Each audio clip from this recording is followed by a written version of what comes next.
Hello student, युवा computer study channel में आपका स्वागत है। जो आज का अपना वीडियो लेक्चर रहेगा वो रहेगा वर्डपैड में। तो वर्डपैड में कैसे यूज़ करते हैं, वर्डपैड किस लिए यूज़ होता है, वर्डपैड में कितने ब्लॉक होते हैं, कितने रिबन होते हैं, ये सारी चीज़ें मैं आपको आज सिखाऊंगा। ओके, तो कैसे क्या होता है आप देखते चलिए। तो मैं स्टार्ट करता हूँ। सबसे पहले मैं आपको वर्डपैड का इंटरफेस के बारे में बता दे रहा हूँ कि वर्डपैड में क्या क्या होता है। तो अपन को जो सबसे पहले ऊपर वाली पट्टी दिखती है इसको बोलते हैं वर्डपैड की title bar. Okay, title bar की राइट साइड में क्या होता है, मिनिमाइज, मैक्सिमाइज और क्लोज होता है। जबकि इसके लेफ्ट साइड में क्या होता है, वर्डपैड का एक लोगो होता है। उसमें जो अपन को 2 से 3 आइकन दिख रहे हैं इनको बोला जाता है बेटा quick access tool bar. Okay, इसके बाद होता है अपना क्या, टाइटल बार के जस्ट नीचे वाली पट्टी, ये जो अपन को होम मेन्यू और जिसमें व्यू मेन्यू दिख रहे हैं, जो हमको ये पट्टी दिखाई देती है इसको बोला जाता है मेन्यू बार। और मेन्यू बार में क्लिक करने से जो हमें एक ब्लॉकों का समूह दिखता है इस वाली पट्टी को बोला जाता है रिबन। अब ब्लॉक क्या कहलाते हैं, तो आप मैं क्लियर कर दूं कि जो यहाँ पर क्लिप बोर्ड लिखा है इसका एरिया हमको ये अलग दिख रहा है। ओके, फ़ॉन्ट का एरिया हमको यहाँ से लेके यहाँ तक अलग दिख रहा है। पैराग्राफ का एरिया अलग दिख रहा है। ओके, इंसर्ट का और एडिटिंग का अलग अलग दिख रहा है।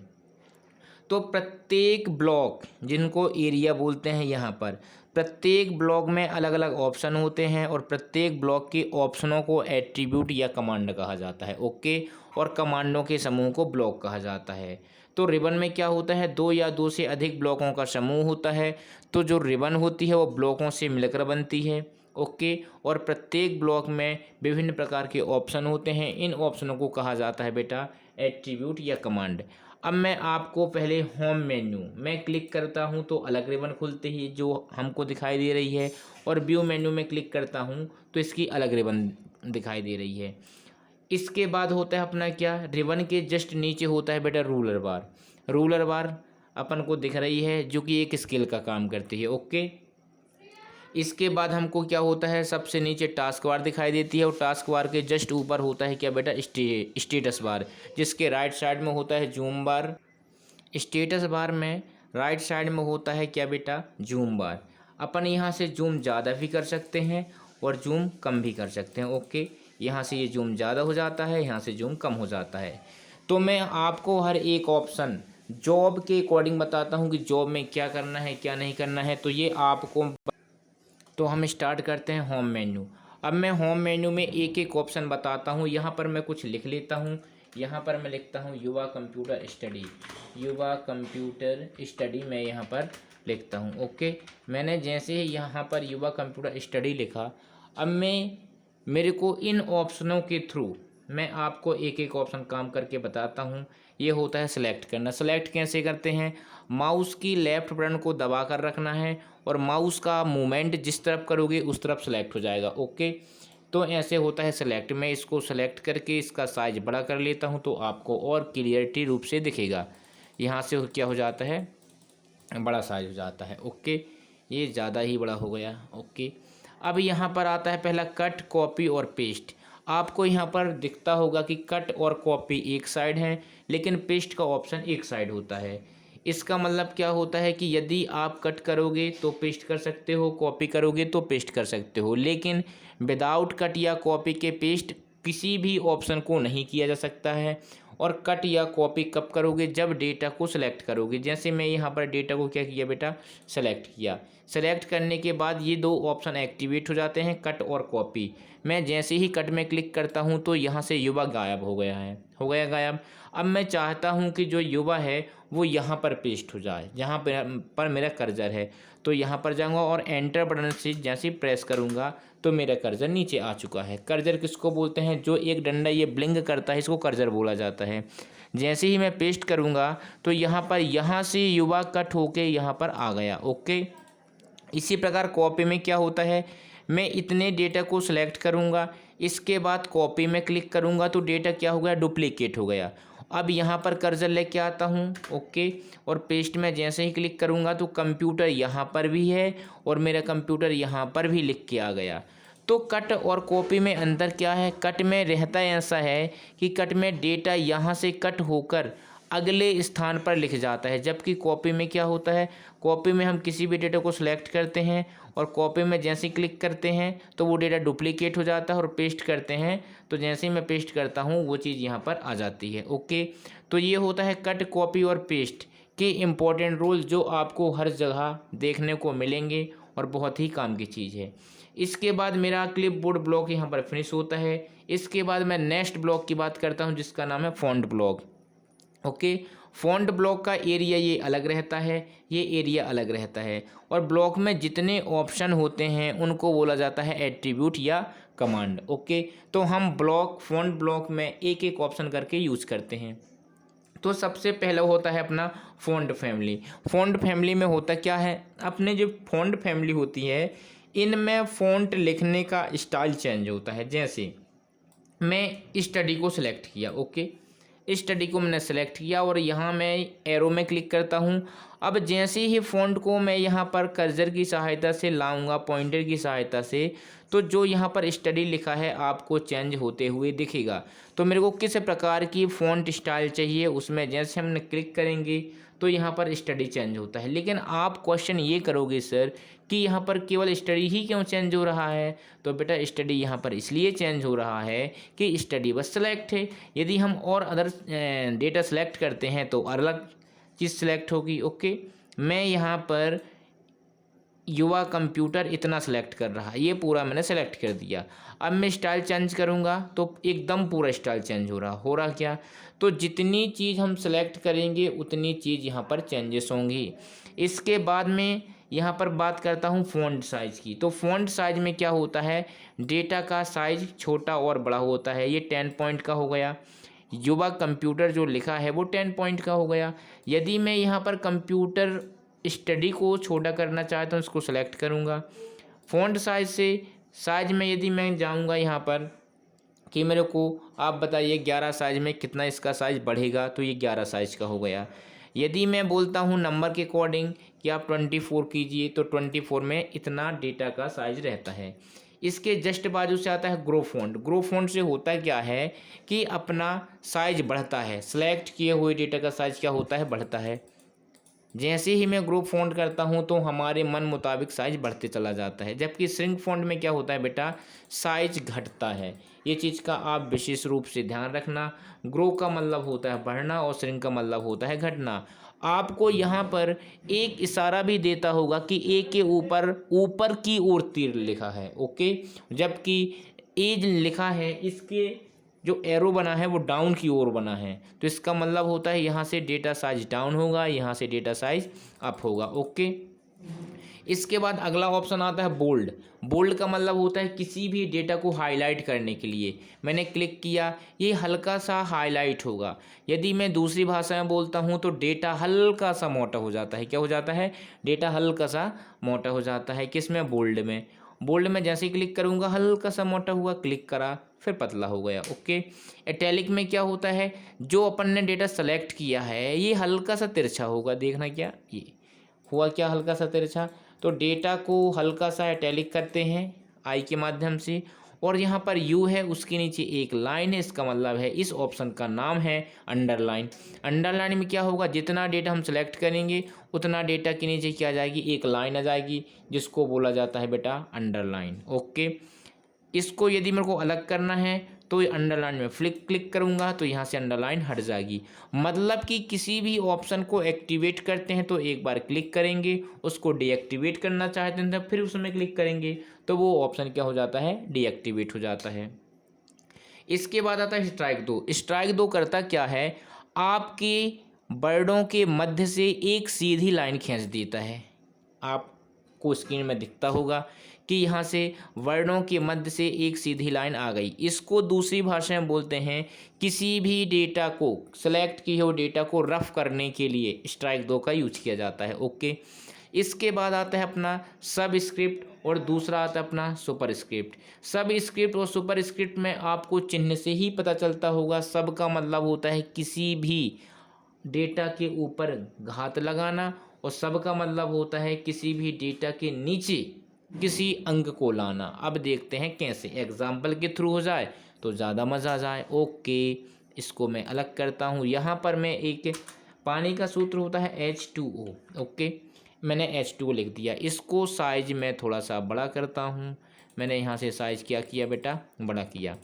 अब मेरे को H की घात 2 करना है। क्या करना है, H की घात 2।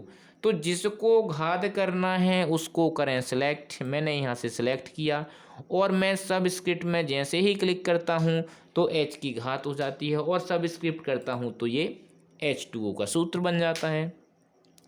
तो होता कुछ नहीं है, सब स्क्रिप्ट में घात के रूप नीचे लगता है और सुपर स्क्रिप्ट में घात का रूप ऊपर लगता है। और एक बार और इसमें क्लिक करते हैं तो पूरी पोजीशन पहले ले लेता है, ओके, जैसे पहला था। इसके बाद आता है अपना text highlight colour. Text highlight colour का मतलब ये होता है कि हम जितना डेटा सेलेक्ट करेंगे उसके पीछे का बैकग्राउंड का कलर चेंज होगा। मैं यहाँ गया, इसको मैं येलो किया, अब बाहर एक बार क्लिक करूँगा तो पीछे का बैकग्राउंड क्या हो गया, येलो हो गया। यदि मैं इसको सेलेक्ट करता हूँ फिर क्लिक करता हूँ टेक्स्ट हाईलाइट कलर में, ओके, इसको मैं दूसरे कलर में क्लिक किया, एक बार बाहर क्लिक करेंगे तब आपको बैकग्राउंड का कलर चेंज दिखाई देगा। यदि मेरे को इसको कलर चेंज अलग ही करना है टेक्स्ट हाईलाइट, तो यहाँ से जाके नो कलर कर दूंगा तो इसके पीछे का बैकग्राउंड एकदम हट जाएगा, ओके। यदि अब चाहता हूँ कि ओनली 2 के पीछे का बैकग्राउंड चेंज हो तो 2 को सिलेक्ट करूँगा। इसके बाद मैं टेक्स्ट हाईलाइट में जाऊँगा और यहाँ से मैं बैकग्राउंड को चेंज कर दूँगा। बाहर क्लिक किया तो ओनली 2 का बैकग्राउंड कलर चेंज हुआ। इसके बाद आता है अपना टेक्स्ट कलर। टेक्स्ट कलर में क्या होता है कि जो डेटा लिखा हुआ है उसका कलर चेंज होता है। जैसे मैं यहाँ पर 2 को सिलेक्ट किया, ओके, इसके बाद मैं इसको येलो कलर दे दिया तो यहाँ से बैकग्राउंड का कलर चेंज नहीं हुआ, जो लिखा हुआ है वो टेक्स्ट का कलर चेंज हुआ है, ओके। तो टेक्स्ट हाईलाइट कलर से टेक्स्ट के पीछे का बैकग्राउंड कलर चेंज होता है और टेक्स्ट कलर से क्या होता है बेटा, जो लिखा होता है उसका कलर चेंज होता है।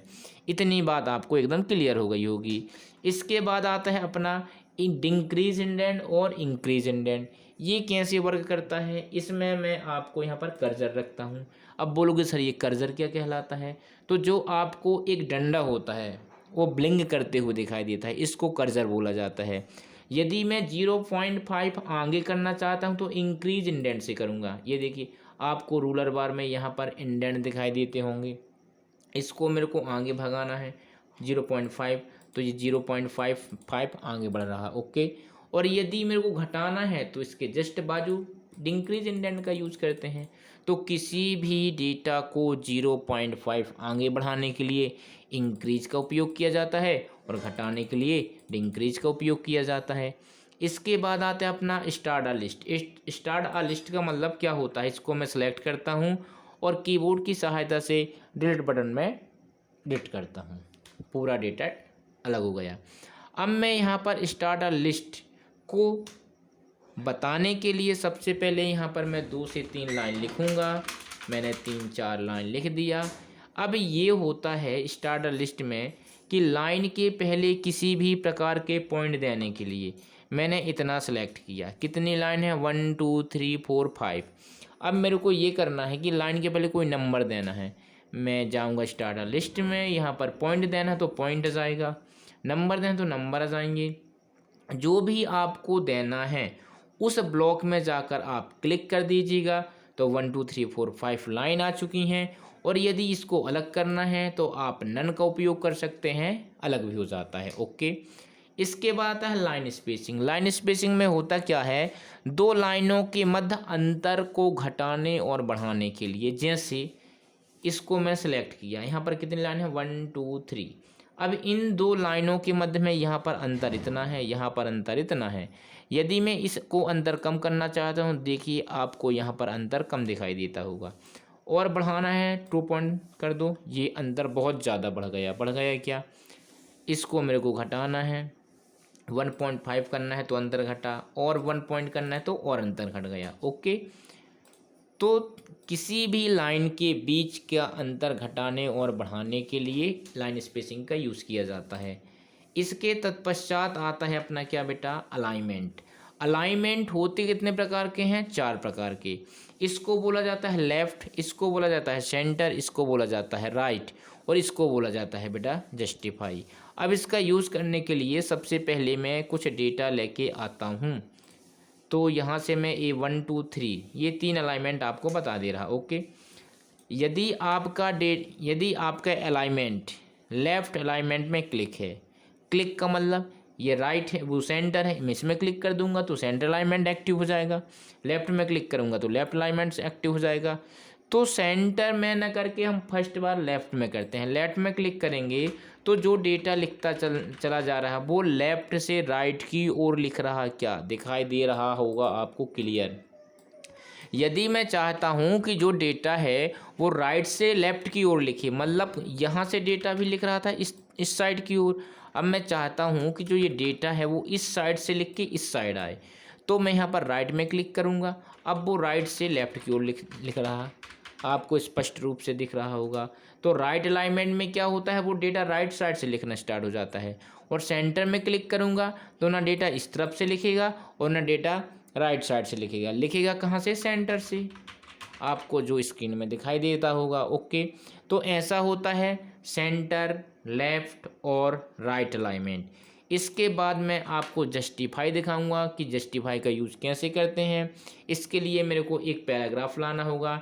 एक पैराग्राफ लाने के लिए मैं आपको यहाँ से नोटपैड में जाता हूँ, हेल्प मेन्यू की सहायता से कुछ डेटा यहाँ से सेलेक्ट करके कॉपी करता हूँ, Ctrl+C किया कीबोर्ड की सहायता से।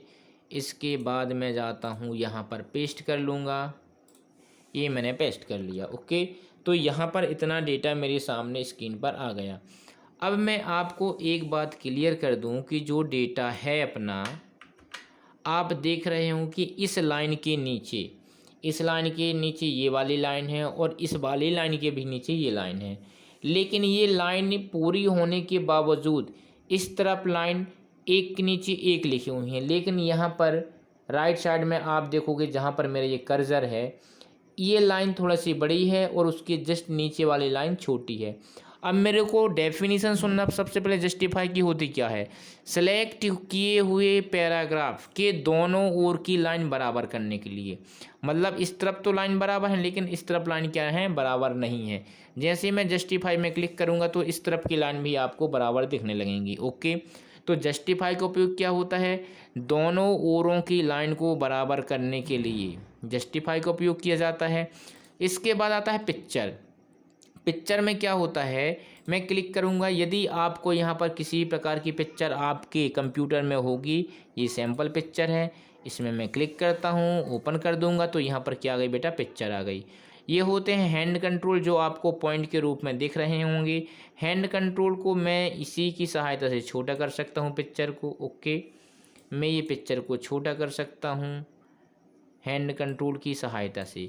तो MS वो वर्डपैड में पिक्चर कैसे लाते हैं, पिक्चर ऑप्शन की सहायता से इस पिक्चर को सिलेक्ट करके डिलीट भी कर सकते हैं, डिलीट हो गई। इसके बाद आता है पेन ड्राइंग। ये पेन ड्राइंग एक अलग खुद का एप्लीकेशन सॉफ्टवेयर है, जिसमें क्लिक करता हूँ तो ये पेंट ओपन हो जाता है। इसको अपन बड़ा कर सकते हैं ये हैंड कंट्रोल की सहायता से। ओके, ये बड़ी स्क्रीन हो गई। अब मैं यहाँ पर एक स्माइल बनाता हूँ जो आप लोग यूज करते हैं। तो मैं यहाँ पर लिया एक सर्किल, इसके बाद एक सर्किल और लिया, इसके बाद बाहर क्लिक किया, एक सर्किल और लिया, इसके बाद यहाँ पर एक थोड़ा बड़ा सा सर्किल लिया। ओके, इसके बाद यहाँ पर फिल होगा, फिल आपको दिखाई दे रहा होगा, इसमें क्लिक करना है, ब्लैक कलर, और इसको मैं कर दिया ये वाला कलर। ओके, और इसके बाहर में कर दिया कुछ इस प्रकार का कलर। तो ये बन गया मेरा स्माइल। अब मैं यहाँ पर क्रॉस में जाता हूँ तो आपको वर्डपैड में स्माइल की पिक्चर आ जाती है। तो पेन ड्राइंग का मतलब होता है कि आप किसी भी प्रकार की ड्राइंग बनाकर अपने वर्डपैड में ला सकते हो। इसके बाद आता है डेट एंड टाइम का फॉर्मेट। अब ये डेट एंड टाइम का फॉर्मेट कैसे बनता है वो भी बताता हूँ मैं डेट एंड टाइम का फॉर्मेट बताना चाहता हूँ कि जहाँ पर मेरा कर्सर होगा, जिस स्थान पर कर्सर होगा उस स्थान पर डेट एंड टाइम लाने के लिए डेट एंड टाइम ऑप्शन का यूज किया जाता है। मैंने इसमें क्लिक किया। अब यहाँ पर फॉर्मेट खुल गए कि हमको पहले मंथ चाहिए कि ईयर चाहिए या डेट चाहिए। तो आप अपने अकॉर्डिंग जो भी आपको पसंद हो तो लिख सकते हैं, लेकिन ये अपनी स्क्रीन में लिखेगा कहाँ पर, जहाँ पर मेरा कर्सर होगा। जैसे ये माइक्रोसॉफ्ट के जस्ट बाजू से कर्सर है, मैं डेट एंड टाइम पर क्लिक करता हूँ, इसमें क्लिक किया, ओके किया, तो ये डेट एंड टाइम यहीं पर आएगा, जहाँ पर मेरा कर्सर होगा वहीं पर आएगा। ओके, इंसर्ट ऑब्जेक्ट में आपको बाद में बताऊंगा। इसके बाद आता है फाइंड। फाइंड का मतलब क्या होता है, खोजना। अब मैं यहाँ पर क्या खोजना चाहता हूँ, लेकिन फाइंड ऑप्शन चलाने के पहले आप इतना ध्यान जरूर रखना कि मैं यहाँ पर क्लिक करता हूँ और आपका कर्सर फर्स्ट में होना चाहिए। कहाँ पर होना चाहिए बेटा, फर्स्ट में। फर्स्ट में होगा तो हमको कोई ऐसा वर्ड नहीं मिल रहा। चलो ठीक है, फाइंड को मैं यहाँ पर द सर्च करता हूँ, THED। मैंने ये सर्च किया, फाइंड में क्लिक करूँगा तो यहाँ पर बता रहा कि मेरे को ये पर द लिखा हुआ है। ओके, इसके बाद फाइंड क्लिक करूँगा तो आगे हाईलाइट हुआ। फाइंड नेक्स्ट का मतलब इसके बाद THE कहाँ लिखा हुआ है। ओके, आपको दिखाई दे रहा होगा कि ये अप डाउन हो रहा है। ओके, तो ऐसे फाइंड का यूज़ करते हैं। इसके बाद इसी में आता है रिप्लेस। रिप्लेस में क्लिक करूँगा तो क्या बोल रहा है कि दा के स्थान पर आप क्या लिखना चाहते हो। मैं बोलता हूँ कंप्यूटर लिखना चाहता हूँ मैं, COMPUTER, मैंने लिखा कंप्यूटर और रिप्लेस ऑल कर दिया। तो जहाँ जहाँ पर THE लिखा हुआ था वहाँ वहाँ पर क्या लिख गया बेटा, कंप्यूटर लिख गया। ओके, तो ये होता है फाइंड और रिप्लेस। सेलेक्ट और क्या होता है, एक बार में पूरा सेलेक्ट करना। मैंने इसमें क्लिक कर दिया। इनकी शॉर्टकट की भी बताऊंगा कैसे होता है क्या नहीं होता है। तो सेलेक्ट ऑल में क्या होता है, एक बार में पूरा सेलेक्ट हो जाता है। इसके बाद दूसरी मेन्यू की ओर चलते हैं जिसका नाम है व्यू मेन्यू। व्यू मेन्यू में क्लिक करते हैं तो यहाँ पर मेरे को 3 ब्लॉक ओपन होते हैं और 3 ब्लॉक की ये रिबन होती है। पहला होता है जूम, दूसरा क्या होता है बेटा शो और हाइड, और तीसरा क्या होता है सेटिंग। तो जूम इन में क्या होगा, जो अपनी विंडो है उसका जूम होता है। जूम आउट में क्या होता है, जूम कम होता है। वो आपको यहाँ पर भी स्टेटस बार के जस्ट नीचे भी दिख रहा होगा कि जूम में क्या होता है और यहाँ पर जूम आउट में क्या होता है। ओके, 100 में क्या होता है कि आपका जूम यहाँ पर कितना भी रहा हो, 100 में करूँगा तो वो जूम कितना हो जाएगा बेटा, 100% हो जाएगा। इसके तत्पश्चात शो और हाइड। शो और हाइड में क्या है, पहला ऑप्शन है रूलर बार। रूलर किसको बोलते हैं, ये वाली पट्टी को रूलर बार कहा जाता है। मैं इसमें क्लिक करूँगा तो यहाँ से ये हाइड हो गई, हाइड का मतलब अलग हो गई। फिर मैं क्लिक करूँगा तो वापस आ गई। स्टेटस बार में क्या होता है, जो हमको स्टेटस दिख रही है उसको अलग करना है। मैंने इसमें क्लिक किया, वो स्टेटस बार अलग हो गया। फिर क्लिक किया, आ गया, अलग हुआ, क्लिक किया। मतलब इसके आगे सही का निशान जिसको बोलते हैं एक्टिवेट। ओके, इसके बाद आता है वर्ड रैप। वर्ड रैप में 3 ऑप्शन रहेंगे, no wrap, okay, wrap to window और रैप टू रूलर। इन तीनों ऑप्शन का मतलब समझ लो। नो रैप में क्या होगा कि जो भी डेटा लिखेगा वो एक ही लाइन में कंटिन्यू लिखता चला जाएगा, यहाँ पर दूसरी लाइन कभी आएगी ही नहीं, उसको बोला जाता है नो रैप। और रैप टू विंडो में क्या होता है कि मेरी एक लाइन यहाँ पर कंप्लीट हो जाने के बाद खुद ही दूसरी लाइन लिखना स्टार्ट कर देती है। यहाँ पर एक लाइन कंप्लीट हो जाती है तो यहाँ से दूसरी लाइन में बहुत सारा डेटा लिख रहा हूँ, आप देखना। रैप टू विंडो में क्या होता है, एक लाइन कंप्लीट, वो अगली लाइन से लिखना स्टार्ट हो गया, ठीक है ना। इसके बाद जो होता है wrap to ruler. Wrap to ruler में क्या होता है कि जो हमारी ये इंडेंट बने हुए हैं, एक इंडेंट ये है और दूसरा इंडेंट यहाँ पर है। तो जो रैप टू रूलर में आप क्लिक करोगे तो इंडेंट के मध्य लिख जाएगा। ये देखिए, आपको यहाँ पर एक इंडेंट ये है और दूसरा इंडेंट ये है। तो मैं जैसे ही यहाँ पर रैप टू रूलर में क्लिक किया तो जो डेटा है ना तो वो इंडेंट के इस तरफ जाएगा और ना ही इंडेंट के इस तरफ जाएगा। मतलब एक ये नियम से काम करेगा, इसलिए इसको बोलते हैं रैप टू रूलर। तो जो भी लिखेगा वो इंडेंट के अंदर ही लिखेगा, उसको बोला जाता है रैप टू रूलर। इसके बाद आता है अपना अगला ऑप्शन जिसको बोलते हैं मेजरमेंट यूनिट। मेजरमेंट यूनिट से होता क्या है कि जो ये अपनी स्केल होती है, इस स्केल को चेंज किया जा सकता है। स्केल मतलब रूलर बार। मैंने इसमें क्लिक किया, मेरे को सेंटीमीटर में चाहिए तो यहाँ पर ये रूलर बार चेंज हो चुकी है। मैं बोलता हूँ यहाँ पर पॉइंट चाहिए तो ये पॉइंट आते हैं। मैं बोलता हूँ प्रकाश चाहिए, यहाँ पर प्रकाश आता है। ओके, हमेशा हम इंच में रखते हैं। इस प्रकार मैं होम मेन्यू और व्यू मेन्यू आपको एकदम क्लियर कर दिया कि होम मेन्यू में कितने ब्लॉक होते हैं, कौन से ब्लॉक को क्या कहा जाता है, ब्लॉकों के समूह को क्या कहा जाता है, रिबन बोला जाता है। तो ये सारी चीज़ें मैं आपको एकदम क्लियर कर दिया।